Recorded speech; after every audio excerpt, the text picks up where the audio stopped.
पलवल के जवाहर नगर स्थित आर्य समाज मंदिर में अंतर्राष्ट्रीय स्तरीय संस्कृत भारती संस्था की पलवल शाखा द्वारा एक कार्यक्रम का आयोजन किया गया। इस कार्यक्रम में संस्कृत से जुड़े अध्यापकों और छात्रों को सम्मानित कर उनका उत्साहवर्धन किया गया। दिन प्रतिदिन बढ़ते अंग्रेजों के प्रसार के चलते संस्कृत भाषा पर काफी प्रभाव पड़ता नजर आने लगा है, जिसका चिंतन करते हुए संस्कृति भारतीय संस्था द्वारा संस्कृत के प्रचार प्रसार का सफल प्रयास पिछले कई वर्षों से किया जा रहा है। संस्था की पलवल इकाई द्वारा जनपद सम्मेलन कार्यक्रम का आयोजन कैंप के जवाहर नगर स्थित आर्य समाज मंदिर में किया गया। कार्यक्रम की अध्यक्षता कुबेर दत्त गौतम ने दी, जबकि बतौर मुख्य अतिथि राष्ट्रीय संस्कृति विश्वविद्यालय दिल्ली के कुलपति श्री वानखेड़े पहुंचे। विशिष्ट अतिथि के तौर पर प्रांत मंत्री प्रमोद कुमार और अन्य पदाधिकारी रहे। बता दें कि सबसे पुरानी भाषाओं में संस्कृत भाषा को कई भाषाओं का जनक भी कहा जाता है। वैश्विक स्तर पर अंग्रेजी भाषा की बढ़ती मांग को देखते हुए भारत में हिंदी और संस्कृत पर प्रभाव पड़ा है। इसके बावजूद भी संस्कृत बोलने और सीखने वालों के उत्साह में कमी नहीं देखने को मिली है। इसी कड़ी में संस्कृत भारती 1981 से संस्कृत के प्रचार प्रसार एवं संवर्धन के लिए जुटी हुई है। संस्कृत भाषा के प्रचार प्रसार में न केवल संस्कृत भारती ही कार्य कर रही है, बल्कि संस्कृत के शिक्षकों और संस्कृत छात्रों को सम्मानित कर उनका उत्साहवर्धन भी कर रही है। माना यह भी जाता है कि जब तक संस्कृत भाषा का ज्ञान नहीं होगा, तब तक हम अपने धर्म ग्रंथों का अध्ययन नहीं कर सकते हैं और अपनी संस्कृति और संस्कारों को लंबे समय तक जीवित नहीं रह सकते हैं। इसी को ध्यान में रखते हुए संस्कृत भाषा के प्रचार और प्रसार के प्रयास किए जा रहे हैं। राष्ट्रीय संस्कृत विश्वविद्यालय दिल्ली के कुलपति श्री वानखेड़े ने बताया कि संस्कृत भारती द्वारा संस्कृत के प्रचार प्रसार का कार्य किया जा रहा है। इसी कड़ी में पलवल में जनपद सम्मेलन का आयोजन किया गया। सर, किस कार्यक्रम का आयोजन किया गया और क्या उद्देश्य था इस कार्यक्रम का? संस्कृत भारती एक अंतर्राष्ट्रीय संस्था है। न केवल भारत देशों में भी संस्कृत प्रचार प्रसार के लिए कार्य कर रहा है। ये हमारे लाखों कार्यकर्ताओं का बहुत बड़ी संस्था है। एक संस्था नहीं है, एक संगठन है। हम अनेक संस्थाओं को आश्रय देते हैं। आज पलवल जिला में जनपद सम्मेलन का आयोजन संस्कृत भारती के द्वारा, संगठन के द्वारा, अन्य संस्थाओं के द्वारा सम्मिलित होकर यहाँ आयोजित किया गया।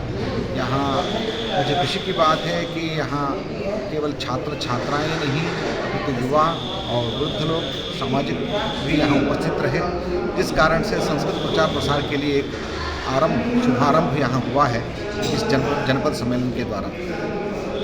सर, ज़्यादातर निजी स्कूलों से पाठ्यक्रम से संस्कृति को हटाई गया है, उसे लेके क्या कोई प्रयास होगा? देखिए, आज राष्ट्रीय शिक्षा नीति के द्वारा संस्कृत का एक पुनरुत्थान का योजना बनी है।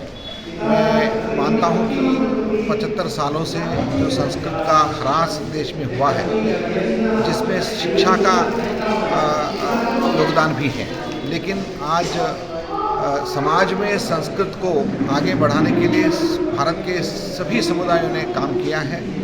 तो समाज से संस्कृत को हटाया नहीं जा सकता है। शालाओं से संस्कृत हटाया गया, लेकिन समाज से क्या संस्कृत हटाया जा सकता है?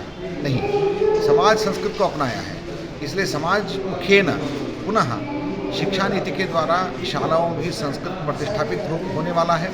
संस्कृत का अध्ययन होने वाला है। राष्ट्रीय शिक्षा नीति संस्कृत को एक नया रूप के साथ प्रस्तुत करने वाला है। मुझे बताएंगे, आज कार्यक्रम का आयोजन किया गया, कौन मुख्य अतिथि थे और क्या उद्देश्य था? संस्कृत भारती अंतर्राष्ट्रीय स्तर का संगठन है। उसी के हरियाणा प्रदेश के अंतर्गत जिला इकाई पलवल, संस्कृत भारती जिला इकाई पलवल के द्वारा इस कार्यक्रम का आयोजन किया गया है, जिसमें अध्यक्ष का दायित्व मैं निर्वहन कर रहा हूँ। बाकी अन्य सदस्यगण सहयोगी सब हैं। संस्कृत के प्रचार के लिए, प्रसार के लिए और उत्थान के लिए ये सम्मेलन का आयोजन किया गया है, क्योंकि संस्कृत भाषा में हमारी संस्कृति छिपी हुई है, संस्कृति में हमारे संस्कार छिपे हुए हैं और संस्कृति में ही, संस्कारों में ही मानव का कल्याण है।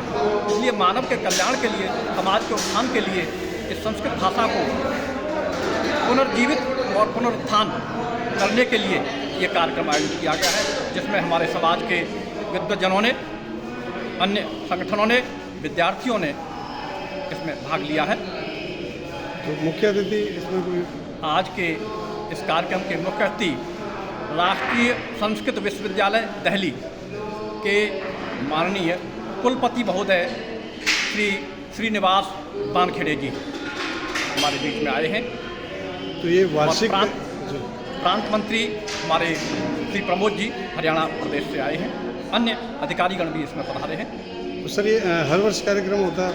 ये हमारा पहला कार्यक्रम है और प्रयास होगा कि वर्ष में तो ये कार्यक्रम होगा ही, बीच बीच में अन्य कार्यक्रम भी संस्कृत के उत्थान के लिए हम करते रहेंगे सभी के सहयोग से।